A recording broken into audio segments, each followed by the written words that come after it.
какво става с цените по българското Черноморие? Слушам това всеки ден и реших да ви дам бюджетен вариант за почивка в България. Наемете си студио за 35-40 евро на вечер. Знам сега какво ще кажете.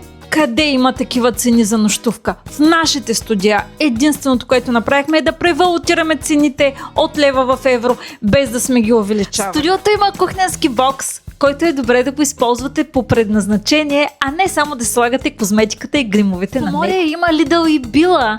Ако пък имате буркани от баба ви, може и тях да донесете в Поморие. Правите си закуска и няколко сандвича и отивате на плаж. След 2 минути сте на безплатната зона. Ако нямате шезлонг, няма да е голяма драма за сторито ви. Чадър, хавлия, хладилната чанта, сбирата от Lidl и сандвичите са ви напълно достатъчни за плаж. А за вечеря не е нужно да си изхарчите аванса по заведенията за една вечер. Гответе си ламенот котлона, отворете си бутилка вино и вечеряйте с гледка към градината на студиото. А ако искате да научите подробности за студията ни в Поморие, оставете ми коментар почивка под видеото.